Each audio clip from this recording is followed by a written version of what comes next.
All right, well, thank you. Welcome, everyone, for coming. This is a very important day for us. I want to make a few introductions. Of course, I'm Sheriff Donahue, Canyon County Sheriff.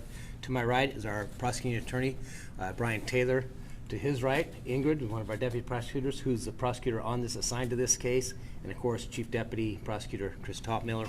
To my left, United States Marshal for the District of Idaho, Brent Bunn.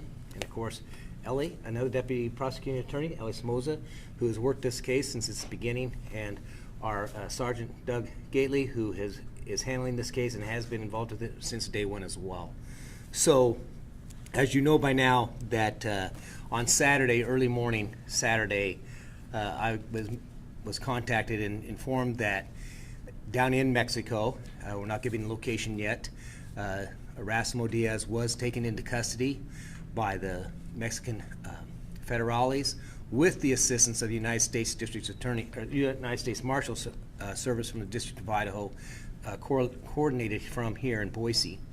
So that is this is the culmination of a lot of work by the people that are in this room, the people who are standing here before you today. This has been a tremendously long team effort. This has been a manhunt for 6 years. 6 years in June of 2015. Erasmo Diaz allegedly, I will say for the prosecuting attorneys in the room, shot and killed his wife, Amparo Godinez Sanchez in Canyon County. We immediately were contacted by 911 by members of the family, and we immediately put up a net as quickly and as wide as we could. Unfortunately, Mr. Diaz slipped through our net on that day and that evening, and we were hard-pressed to locate him, and information came to us that he had escaped the state of Idaho and escaped into hiding in the country of Mexico. Since that time, the Prosecuting Attorney's Office of Canyon County, we have had a warrant out for his arrest for homicide. And I will underscore that this is a domestic violence homicide. This was done in the presence of children, and it was certainly the emphasis that I want to talk about today, in part, is the fact that this is, yet again, a domestic violence homicide that does not just have one victim. This homicide has had numerous victims. The children of that family, the family members, the extended family, and this is something that we are very proud today to be able to say that we now have this person in custody that we strongly believe is responsible, that we know is responsible, and he will face accountability and he will face the justice system as he needs to. Again, this ends a 6-year manhunt. There's not been a day gone by that, or a week or a month, that Detective Gately, Sergeant Gately, and others, Bryan Talor, have not talked to me about this case. We've been in constant contact with our colleagues with the United States Marshals Service, and I just again want to emphasize how important it has been with the collaboration of local, state, and federal entities, and I may add, with the government of Mexico, who have been very helpful in this endeavor. And I will also add that our United States Senator Jim Risch has assisted me personally in working with the government of Mexico over the last 2 years to help continue to push this effort to apprehend Mr. Diaz and hold him accountable for what he has done. I will come back in a moment, but I do want to give some time to Prosecuting Attorney Bryan Talor and let him speak about the process that will go from here. Bryan, if you don't mind. Yeah. Thank you, Sheriff. Thank you, everyone, for coming. This is a wonderful day for the victims of this family to see justice at least being pursued at this stage. So as the Sheriff indicated, we filed charges of second-degree murder in the state of Idaho. A warrant has been outstanding for Mr. Diaz for quite some time now. There is no bond on that warrant at this stage. This is a little more complicated than our typical extradition aspects, as we're working with another country at this stage. So we're working with the United States government, the Department of Justice. Mr. Diaz has rights that extend to another country as well, depending on whether or not he fights extradition or he's willing to come back to the state of Idaho to be tried in this particular matter. The timetables are uncertain at this stage, as we don't know what his intentions or desires are as well. But once we get Mr. Diaz back into the state of Idaho, he will be prosecuted to the fullest extent. As the sheriff indicated, he is innocent until proven guilty, and we would also extend to the public at this stage. I know it's been about 5 years, but if there is any additional information or evidence that you may have, we ask that you reach out to the sheriff's office, Sergeant Gately, and provide that to law enforcement and investigators. At this stage, we will wait until Mr. Diaz comes back to the Canyon County Jail, and then the normal court proceedings will begin at that stage. So that's sort of the logistics at this stage.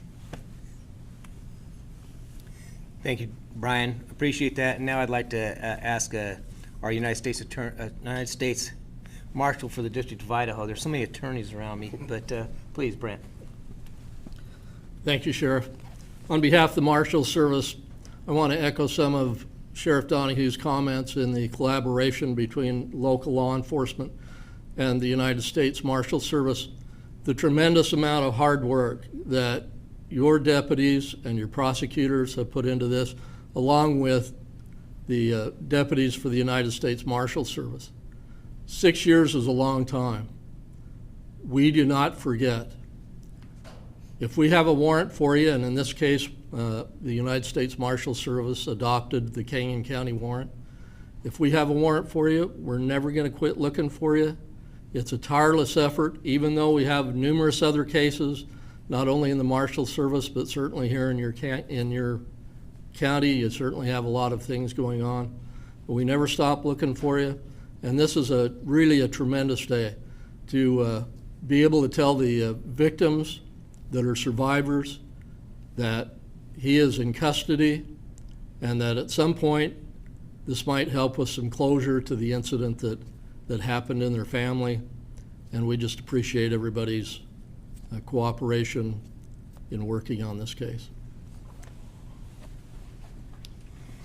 Thank you, Brent. And that is, again, that message not only for the family, for the victims. The fact is, I'm very proud of this coalition of officers and attorneys and deputies, and we have never given up.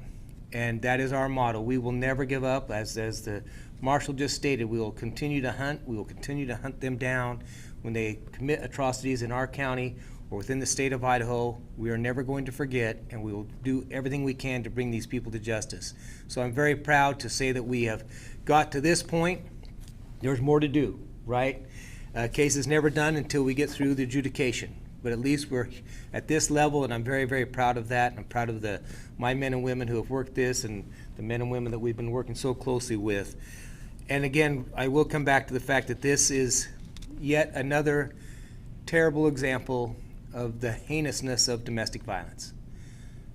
As you know, I work in this field and have for many years, and I'm a strong advocate to stop domestic violence in our country.